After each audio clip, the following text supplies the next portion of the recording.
Electric charges and fields chapter first class 12 physics की exercise का question number 1.6 है।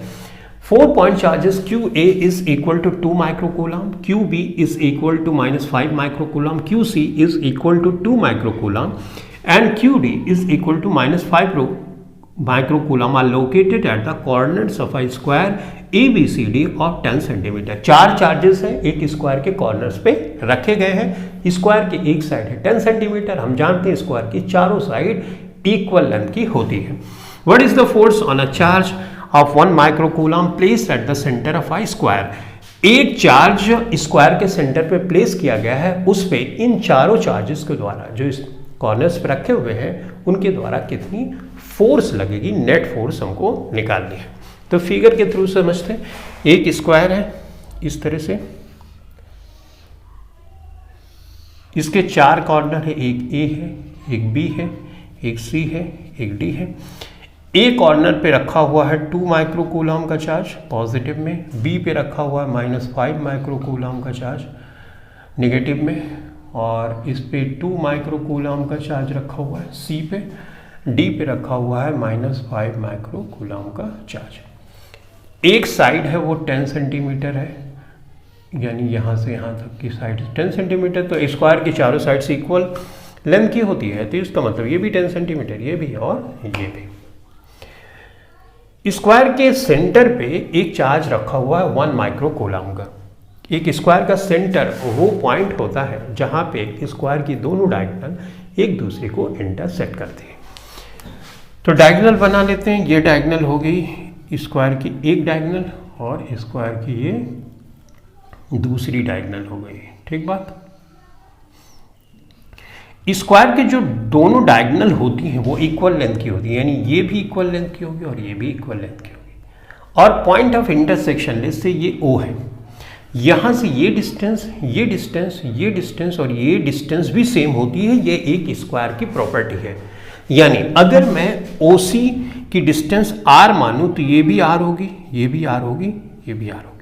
इस पॉइंट ऑफ इंटरसेक्शन यानी सेंटर पे ये 1 माइक्रोकूलम का चार्ज जो पॉजिटिव नेचर का है वो रखा है, तो 1 माइक्रोकूलम का चार्ज इस O पॉइंट पे रखा। तो इस पे इन चारों चार्जेस के द्वारा नेट फोर्स कितनी लगेगी ये हमको पता करना है। यहाँ पे सिमेट्री देख के मैं ये बता सकता हूँ कि नेट फोर्स जो 1 माइक्रोकूलम चार्ज पे लगेगी इन चारों चार्जेस के द्वारा वो होगी 0। राइट। तो आंसर तो हो गया 0, लेकिन इसको कैसे दिखाना ये थोड़ा सा हम समझ लेते हैं। देखो, अगर मैं एक चार्ज का मैग्नीट्यूड निकालूं इसका, तो मैं लिखूंगा FOC यानी force on O due to C। तो मैं लिखूंगा Q dash upon R squared. यहाँ K तो फिक्स है, Q की जगह मैं 2 माइक्रोकूलम को मैं चेंज करूं तो 10⁻⁻6 कूलम रख दूंगा। Q डैश की जगह 1 माइक्रोकूलम यानी 1 × 10⁻⁻6 कूलम रखूंगा। ठीक। R की जगह ये डिस्टेंस मैं R स्क्वायर्ड ही रख रहा हूं। अब इसी तरह से मैं FOA निकालता हूं, यानी force on O due to A। ये भी सेम ही होगा KQ dash upon R squared. Right. K यहाँ सेम होगा। Q देखो 2 माइक्रोकूलम यहाँ पर भी है, तो 2 को इसी तरह से रख दिया हमने, और यहाँ पे जिस चार्ज पे फोर्स लगा रहा है वो 1 माइक्रोकूलम है। ठीक है। डिस्टेंस तो सेम है स्क्वायर की प्रॉपर्टी से, तो इन दोनों को देखो सेम मैग्नीट्यूड है, इसका मतलब जो ये FOC वाली फोर्स होगी FOA के फोर्स के बराबर होगी। राइट। इक्वल मैग्नीट्यूड की दोनों फोर्सेस होगी। करेक्ट।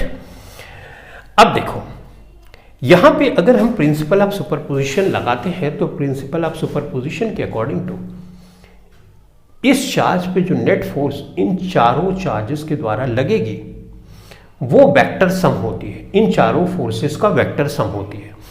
तो इस चीज को थोड़ा सा एक्सपेंड, ये तो समझ गए बराबर है। उसी तरह से हम अगर ये लिखें FOB यानी force due to B on O, इसका मैग्नीट्यूड बराबर होगा force on O due to D, right. तो ये फाइनली हमको यहां पे रिजल्ट मिला। अब यहां पे प्रिंसिपल ऑफ सुपरपोजिशन देखते हैं। मान लो ये ओ पॉइंट है, यहां पे यहीं पर देख लेते हैं, ठीक। देखो ये पॉजिटिव है, ये पॉजिटिव, पॉजिटिव पॉजिटिव के द्वारा रिपल्शन होगा, तो जो फोर्स लगेगी ये इधर जाएगी। यहाँ पे मिटा देता हूँ थोड़ा बेहतर ढंग से देखिए, ये क्या होगा, force on O due to C, इसके द्वारा। इसी तरह इसके द्वारा जो फोर्स लगेगी, ये पॉजिटिव पॉजिटिव तो रिपल्शन होगा इधर, तो force on O due to A.